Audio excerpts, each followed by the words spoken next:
Hello दोस्तों, मेरे YouTube channel पर आप सभी का बहुत बहुत स्वागत है। वीडियो को शुरू करने से पहले मैं सबको ये बताना चाहता हूँ कि जो भी हम यहाँ पर एनालिसिस करते हैं वो जस्ट एक मेरा व्यू है। अगर आप उसके ऊपर कोई भी डिसीजन लेना चाहते हो तो अपनी एनालिसिस सबसे पहले जरूर कीजिए। तो अब हम बात करते हैं कि पीछे से हम क्या कहते हुए आ रहे हैं। तो सबसे पहले मैं आपको बताना चाहूंगा कि जब हम पिछली बार मिले थे तो इसी रेंज के पास हम कहीं पर खड़े थे और हमने यहाँ पर यह भी बात की थी कि एक बार ये जो है नीचे की तरफ जा सकता है या फिर अगर ऊपर जाना चाहे तो इसको 5 वेव्स में जाना पड़ेगा। तो एक बार हम चार्ट के ऊपर चलते हैं और वहां पर देखते हैं कि हमारा जो मार्केट है वो कहां पर स्टैंड कर रहा है। तो ये अब हम चार्ट के ऊपर आ चुके हैं। ये हमारा डेली का चार्ट यहाँ पर लगा हुआ है और यहाँ पर आप देख सकते हैं कि यहाँ पर हमने एक रिट्रेसमेंट लगाई थी जो आपकी 15,200 के आसपास से शुरू हुई थी और यहाँ पर 18,800 तक यहाँ पर जो एक आपको रैली मिली थी ऊपर की तरफ की। तो जब हम पिछली बार बात करके गए थे तब हम इस रेंज के आसपास थे। ठीक है, ये जो आपको यहाँ पर जगह दिख रहे हैं यहाँ पर कहीं पर हम खड़े थे। ठीक है, और वहां पर हमने ये बात की थी कि एक बार मैं आपको 1 आवर का टाइम फ्रेम दिखाता हूँ। ठीक है, यहाँ पर हमने बात की थी कि एक बार इसको 5 वेव स्ट्रक्चर में ऊपर जाना चाहिए।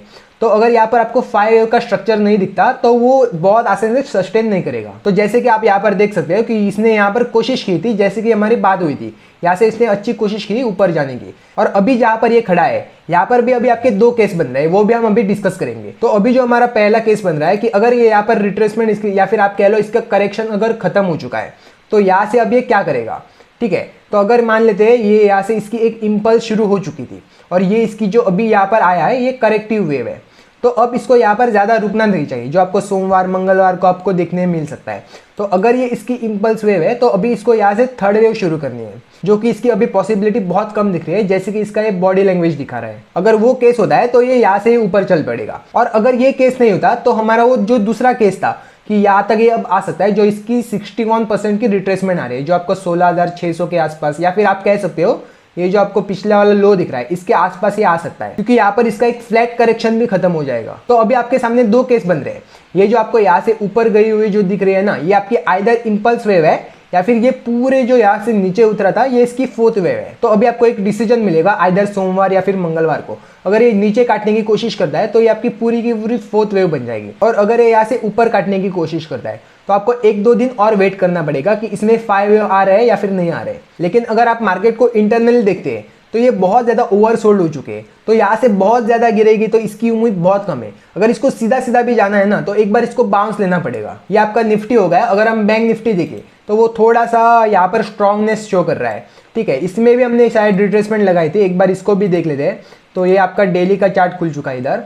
इसमें भी हमने बात की थी कि यहाँ पर ये 50% के आसपास आ सकता है, जो ये यहाँ पर लो है इसके। इसमें भी बाद में इसका जो फ्लैट करेक्शन है वो यहाँ पर कहीं खत्म हो जाएगा। तो निफ्टी और बैंक निफ्टी में बस इतना फर्क है कि इसका जो फ्लैट करेक्शन है वो ऊपर खत्म हो सकता है इस लो के आसपास।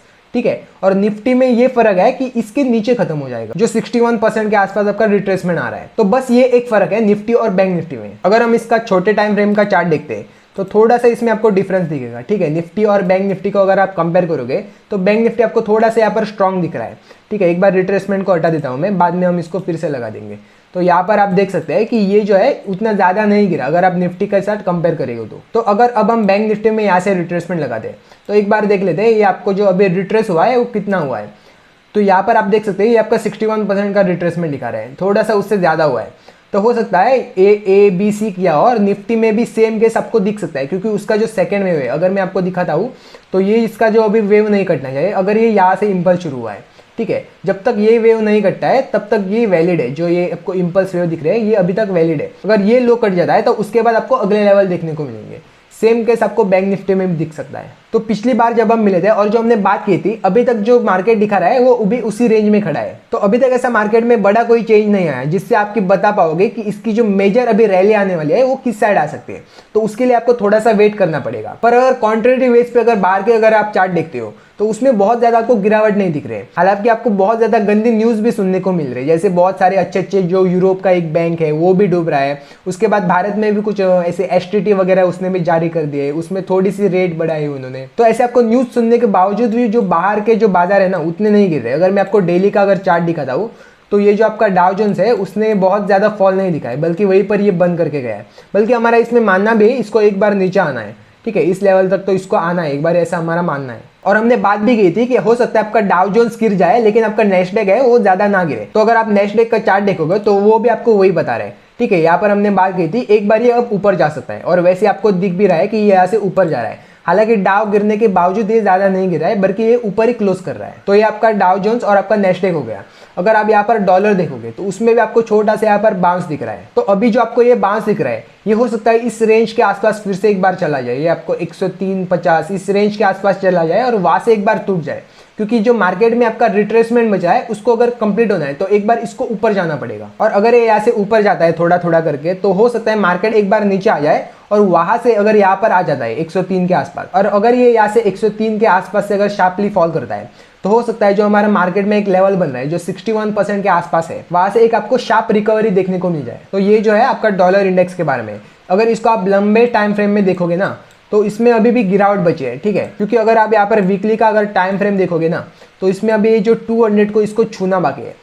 तो जो अगर लॉन्गर टाइम फ्रेम में अगर कोई इसको देखता है, तो इसको एक बार इस 97, 96 इस रेंज में एक बार आना है। तो लंबे टाइम फ्रेम में अभी डॉलर वीक दिख रहा है, लेकिन हो सकता है एक टेम्पररी इसमें बाउंस आ जाए, क्योंकि जब भी कोई चाल बनते हैं ना, तो उसमें करेक्टिव वेव आती है और इंपल्स वेव बनती है। तो अभी जो डॉलर में सीन दिख रहा है ना, वो अभी ये तो नीचे गिर रहा है, लेकिन क्या होता है जब भी नीचे गिरता है तो सीधा सीधा कोई भी जो स्टॉक या फिर इंडेक्स होता है वो नीचे नहीं आ सकता। तो एक बार उसको बाउंस लेना होता है, जो उसकी एक करेक्टिव वेव होती है। तो हो सकता है एक बार ये करेक्शन के लिए ऊपर जाए, उसके बाद एक बार नीचे आ जाए। तो आज का जो वीडियो है शायद उतना बड़ा ना बने, क्योंकि मार्केट में अभी कोई क्लैरिटी नहीं बनी, क्योंकि मार्केट जो है अभी भी उसी रेंज में काम कर रहा है। तो अभी जो आने वाले 1-2 दिन हो गए, उसमें हमको देखना पड़ेगा कि मार्केट कैसा बिहेव कर रहा है। और हमारा भी ये मानना है कि मार्केट को एक बार नीचे जाना चाहिए, और बहुत ऐसे सारे लोग होंगे जो वहां पर डर के कारण अपना माल काट देंगे, ठीक है। अगर वहां पर वैसा होता है तो मार्केट और ज्यादा हल्की हो जाएगी, और जब मार्केट बहुत ज्यादा हल्की होते हैं ना, तो उसमें बहुत एक अच्छा बाउंस या फिर एक बहुत अच्छी जो काउंटर रैली होते हैं वो आ सकती है। तो हो सकता है 1-2 दिन हमको और वेट करना पड़े, क्योंकि मार्केट ही अपना डिसीजन दे देगा कि इसको ऊपर जाना है या फिर नीचे जाना है।